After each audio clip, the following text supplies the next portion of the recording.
Bienvenidos al Cerebro del Marciano Emprendedor.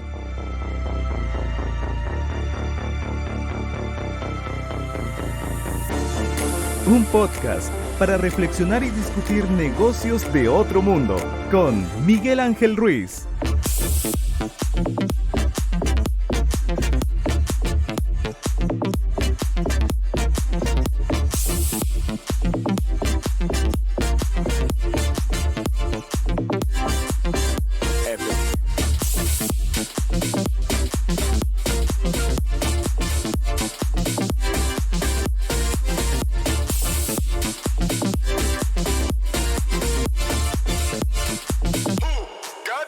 Epic.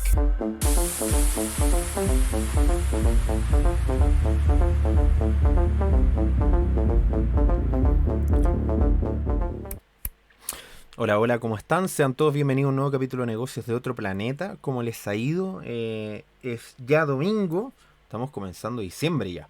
Tremendo, ya se acabó el año, no nos dimos ni cuenta. Estamos en la serie, a todo esto, me dije quién soy, no.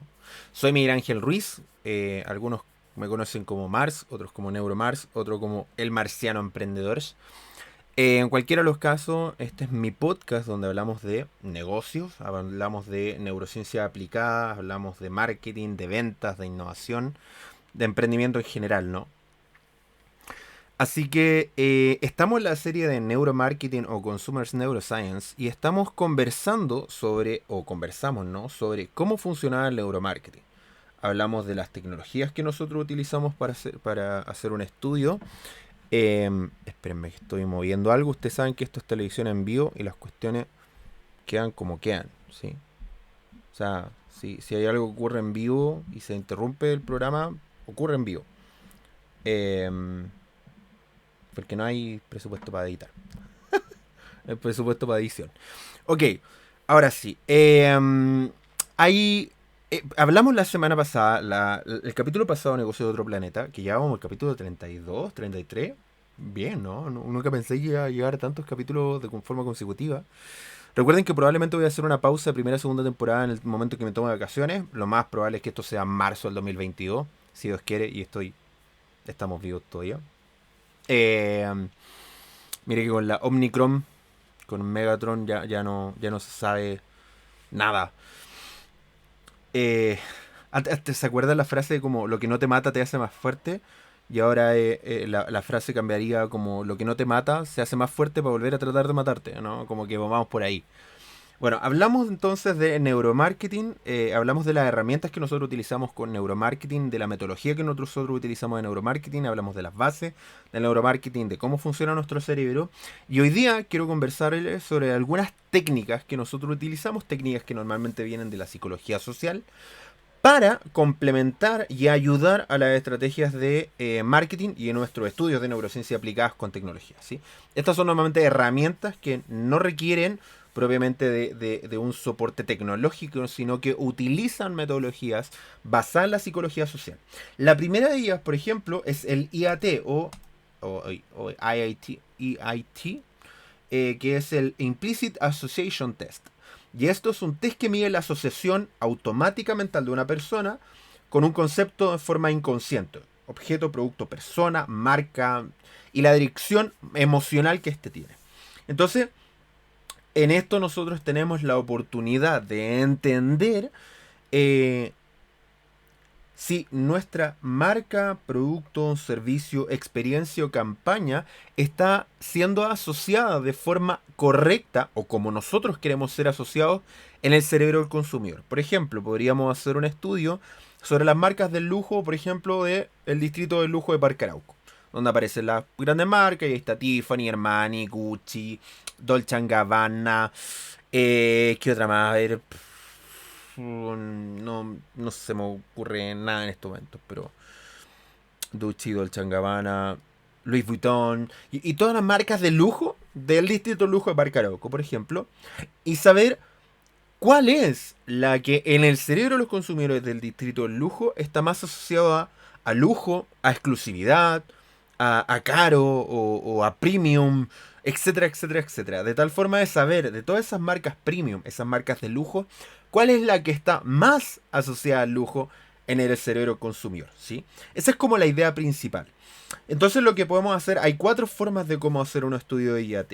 En la primera, donde se busca entender de un pack una serie de atributos o conceptos, cuáles son los más asociados a una marca. Entonces se compara, por ejemplo, en el atributo, en la categoría limpieza, 2 restaurantes, por ejemplo, McDonald's versus Burger King, sabiendo cuál es el que se asocia más limpio en el cerebro de los consumidores en estas dos, o en temas de rapidez, o en tema de variedad de producto, o calidad de producto, sabor de la hamburguesa.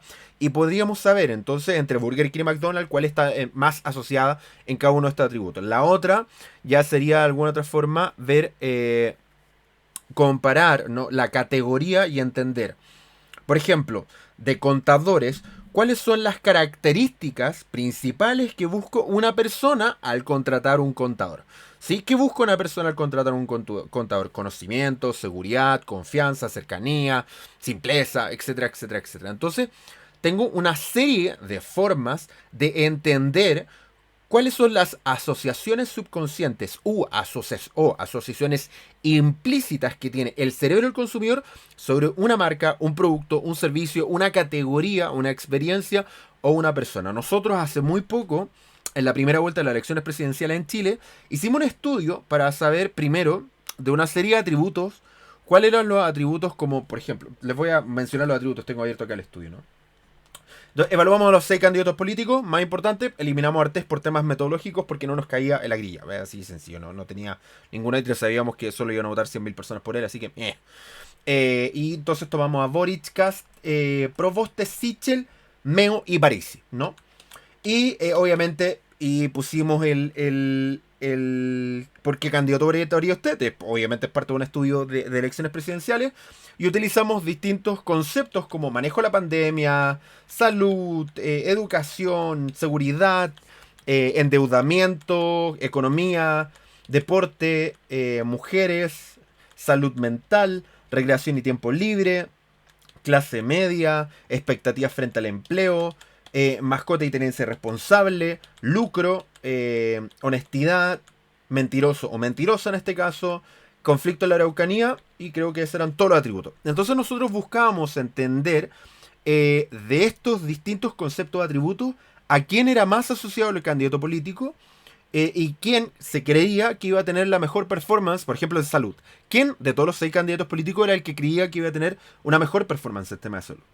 Y por lo tanto nosotros hicimos un estudio sobre esto y los resultados fueron tremendamente interesantes. Tremendamente interesantes. De hecho, determinamos el orden en que los candidatos iban a ser electos. Nuestro estudio determinó que iba a ganar José Antonio Kast, seguido muy de cerca por Gabriel Boric. En tercera posición, pero bastante alejados de ellos, va a estar ante Franco Parisi, seguido de Sichel, Proboste, y terminamos con Marco Enrico Minami. Y terminábamos ya con el último candidato que era Artés, que obviamente no participó dentro de estos estudios.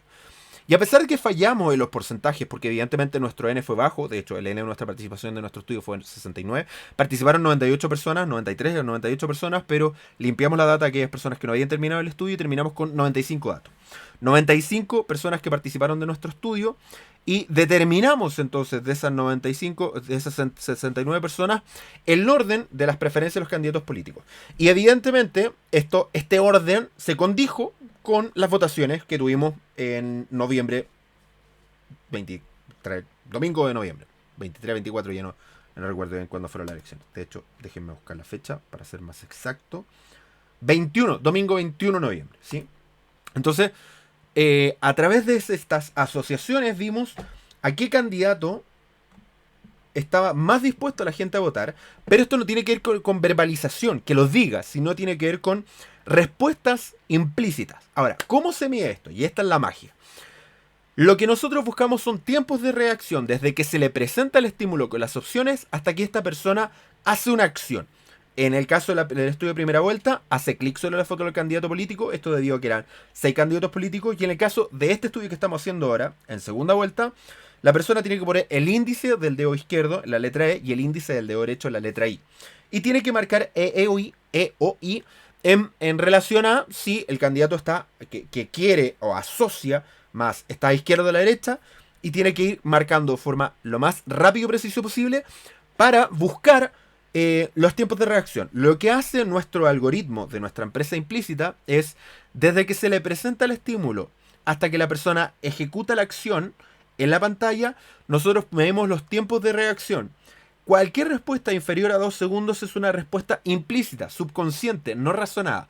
Cualquier respuesta superior a 2 segundos es una respuesta razonada y por lo tanto falsa. Y lo que nosotros buscamos es el factor implícito, aquellas respuestas que promedian menos de 2 segundos. Cuando el promedio de respuesta es inferior a 2 segundos, nosotros inferimos inmediatamente que es una asociación subconsciente e implícita. Y por lo tanto, podemos decir que ese candidato de forma subconsciente en el cerebro de los votantes está asociado a eso. Por ejemplo, en el caso de los dos candidatos que hoy día están en el preestudio de primera vuelta, de forma positiva, es increíble cómo incluso aquellas personas que no votaban por este candidato y que votaban por la oposición, en temas de seguridad y conflicto de la Araucanía, le daban la asociación positiva a José Antonio Kast.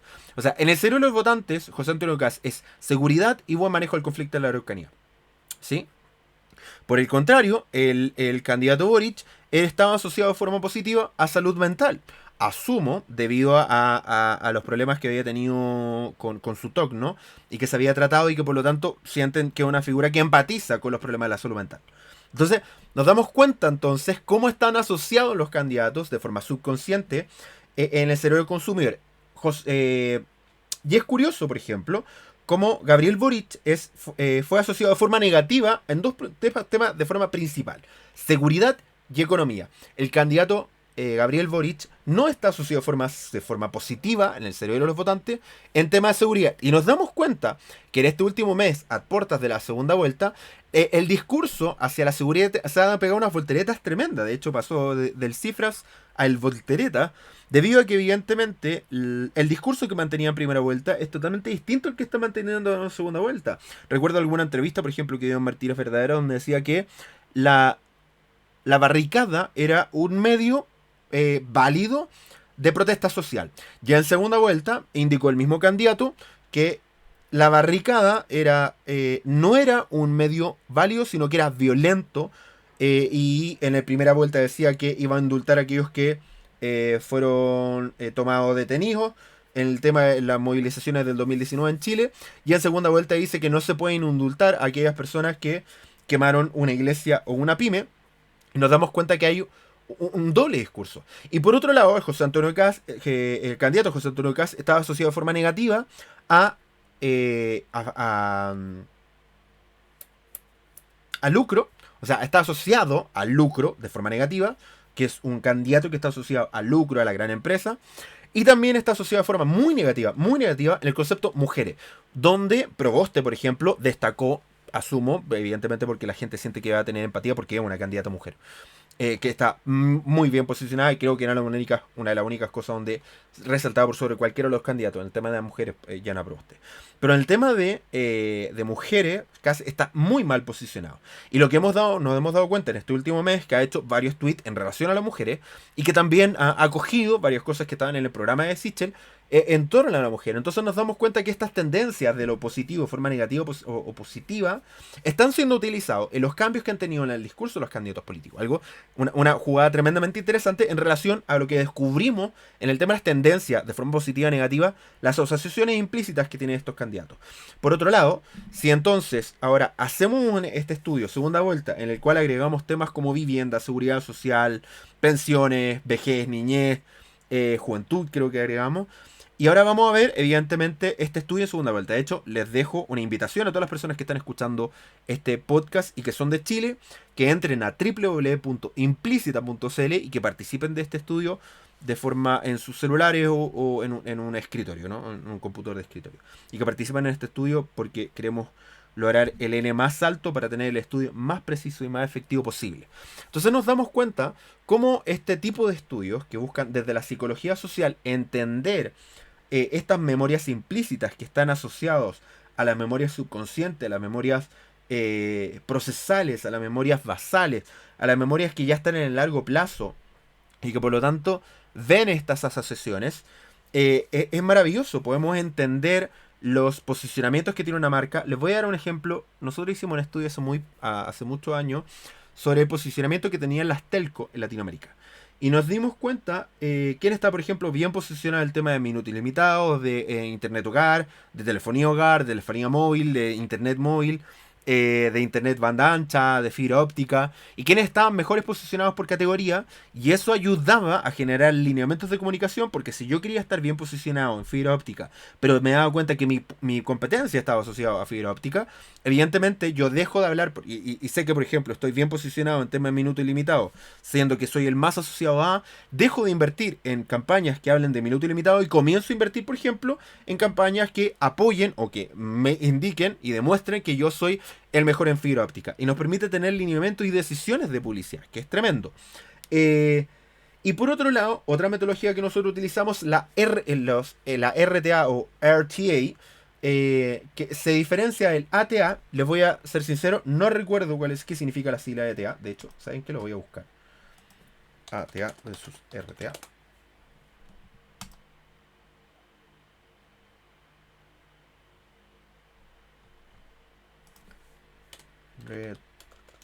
Retrospective Thinking Aloud.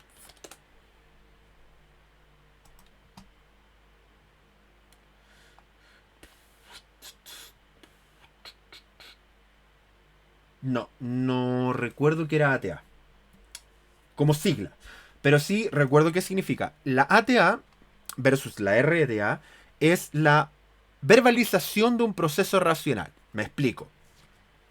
Lo que busca el RTA es exponer, como nosotros creemos que todo el mundo miente y que por lo tanto los estudios no podemos creer en lo que la gente dice, lo que nosotros hacemos es contrastar a las personas estudiadas con su comportamiento real. Por ejemplo, grabamos el recorrido visual y las emociones que está sintiendo una persona al navegar en un sitio web, las registramos, y vamos viendo dónde está mirando, y después le hacemos preguntas de por qué miró donde miró, pero después de que hizo el estudio. Y lo contrastamos con los videos de su conducta real. Y vamos indagando por qué hizo lo que hizo. Distinto a la TA, donde yo voy diciendo, mientras voy ejecutando, qué estoy haciendo. Entonces voy a decir, voy a hacer clic en esto porque quiero echarlo al carro. Perfecto. Y voy verbalizando el proceso. El problema de la ATA o el problema de verbalizar el proceso de ejecución o el proceso de lo que estoy haciendo es que verbalizar cambia mi conducta real. Afecta mi conducta real. Y les voy a hacer quiero que hagan este ejercicio. Si ustedes, por ejemplo, manejan, quiero que racionalicen el proceso de manejar. Tal cual cuando están aprendiendo. Se sientan y dicen, voy a apretar el freno, voy a sacar el freno de mano, voy a apretar embriague, voy a colocar primera, voy a soltar lentamente el embriague mientras voy apretando el acelerador para hacer el cambio. Y voy acelerando, cuando llegue el motor a 2000 revoluciones por segundo, por minuto, voy a volver a apretar embriague, cambio desde primera a segunda, suelto el embriague de forma lenta, mientras voy apretando el acelerador también de forma lenta para aprender segunda. Por favor, racionalicen mientras lo están ejecutando y vean y descubran cómo su performance de manejo cambia. De hecho, lo más probable es que se les pare el auto cuando traten de racionalizar, o traten de racionalizar lo que hacen cuando van andando en bicicleta, lo que hacen de forma fisiomuscular, ¿no? Lo que hacen de forma muscular, lo que hacen de forma motora, lo que hacen dentro de la bicicleta, ¿no? Voy a mover el manubrio en 15 grados. Traten de racionalizar eso y quiero que analicen su performance. Racionalizar cosas que hacemos por defecto es tremendamente complejo e interviene y modifica nuestra conducta. Por lo tanto, confiar en lo que la gente nos está diciendo mientras lo está ejecutando no es para nada preciso. Por el contrario, cuando yo expongo a las personas frente a su conducta real, o sea, por ejemplo, los pongo frente a un eye tracking, frente a la tecnología eye tracking, coloco un eye tracking, este eye tracking le saca foto a la pupila, grabamos su rostro, sabemos dónde está mirando, le preguntamos entonces a la persona, señora, ¿por qué miró acá? No, yo no te puedo decir que no miro ahí, porque estamos viendo en conjunto y sabemos que ese video es de cómo estaba mirando. Y es cuando la gente dice, ¿sabes qué? Yo miré acá por esto. Y esa respuesta, justificación, es mucho más real y certera que si nosotros escucháramos mientras la persona está haciendo esto. Les voy a dar un ejemplo real, de un estudio real. Nosotros estamos haciendo un estudio con un banco, ¿sí? Y dentro de las tareas, porque evidentemente nuestros estudios de usabilidad o de UX tienen que ver con ejecutar tareas dentro de una página web, ¿sí? Y en este caso una de las tareas, una de las 3 tareas de este estudio, era utilizar el buscador de sucursal, ¿sí? Tenías que entrar, poner tu dirección y poner buscar sucursal y te entregaba la sucursal, la dirección de la sucursal más cercana y un mapita de cómo llegar. Había una persona que puso la dirección de su casa, creo, o de su trabajo, y recalculó unas 5 veces. Cambió la forma en poner la cuestión y estuvo dándole vuelta en el buscador de sucursal de una forma extraña. Cuando nosotros hicimos este RTA y nosotros le preguntamos a las personas, mira, oye, vi que refrescaste 5 veces, cambiaste la estrategia, cuéntame por qué. Y ella me explicó, que era tremendamente sencillo, de que a la vuelta de su casa, o a la vuelta de su lugar de trabajo, no recuerdo muy bien, a la vuelta del lugar donde ella inscribió, ¿no?, en este buscador, a la vuelta de ese lugar había un banco de esta marca. Pero el navegador o el buscador de sucursal le estaban dando una que estaba a 3 cuadras de la dirección que estaba dando. Entonces ella no entendía por qué, en vez de recomendarle que está a la vuelta, que está más cercano, porque lo que buscaba esta cuestión era mostrarte el más cercano, ¿por qué la mandaba a aquel que estaba a 3 cuadras y que por lo tanto estaba más lejos? Buena pregunta, ¿no? Y por lo tanto, ahora, cuando después conversamos con el equipo, nos decían, es que no tan solo te dice cuál es el más cercano, sino cuál está más despejado en relación a la cantidad de gente que entró. Y por lo tanto, a pesar de que el de la vuelta está más cerca, está más lleno. Y por lo tanto te recomiendo ir al de 3 cuadras, que está un poquito más lejos, aún así está cerca, pero está más vacío. El punto es, ¿quién, aparte del programador, sabe el algoritmo de resultado? Hay un mensaje que te indica, hay uno que está a media cuadra de tu lugar, pero hay otro que está a 3 cuadras, pero está más vacío. ¿Hay algún mensaje que te lo advierta? No, como no te lo está advirtiendo y hay uno cerca mío, yo recalculo, voy actualizando porque no entiendo, porque tu algoritmo me muestra uno que está a 3 cuadras a pesar de que yo tengo un banco a la vuelta. Entonces, descubrimos cosas tremendamente interesantes a través de este RTA, haciendo una retrospectiva de por qué la gente hace lo que hace, confrontándola con su conducta real. ¿Mm? ¿Por qué es tan importante para nosotros el tema de la usabilidad? Vamos a tener un capítulo exclusivo de la usabilidad. Porque hoy día el tema de la UX está siendo muy en boga y muy entendido, porque muy utilizado, muy analizado, ¿no? Porque evidentemente nos dimos cuenta que los productos digitales hoy día están por sobre la experiencia física, por la pandemia, ¿no?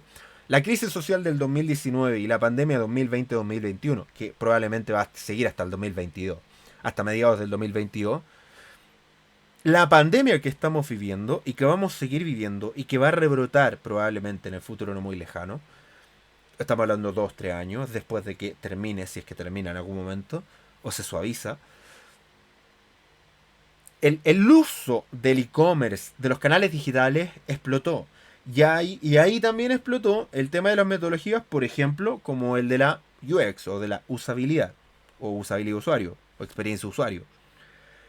¿Y por qué es tan importante este tema? Porque hay varias formas de cómo hacer UX. Normalmente la gente utiliza heatmaps, mapas de calor. Algunas veces de mouse tracking, o sea, de dónde pasó el mouse. A veces de eye tracking, a pesar de que, o de seguimiento ocular, a pesar de que el heatmaps en eye tracking es la herramienta más insignificante para utilizar. El heatmaps te permite visualizar de forma visual, ¿no? Los patrones de búsqueda de interés, pero lo que es realmente interesante dentro de un estudio de tracking no tiene que ver con el heatmap, tiene que ver con la data estadística, en base a los AOI o a las áreas de interés. Yo marco áreas de interés en una visualización y yo busco o veo las visualizaciones, las fijaciones, los tiempos de fijación, los promedios de fijación, y voy viendo data estadística basado en indicadores que tienen que ver con conducta visual, no con el heatmaps. El heatmaps es la herramienta más básica y más inútil dentro de un estudio de eye tracking. Y hay empresas que se conforman con tener un heatmap y pasar a un heatmap y hacer rediseño en base a un heatmap, que es un error garrafal. Entonces, cuando vemos este tipo de acciones, ¿no? Cuando vemos que no están siendo bien utilizadas las herramientas, nos preocupamos con esto.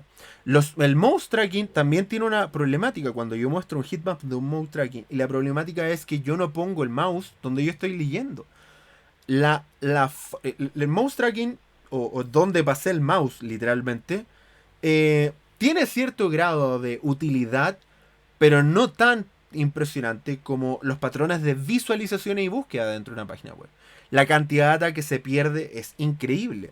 Pueden ser complementarios, pero no puede basarse un rediseño a través de mouse tracking. Es ridículo. Es ridículo. ¿Sí? No puedo hacer un rediseño en base al mouse tracking.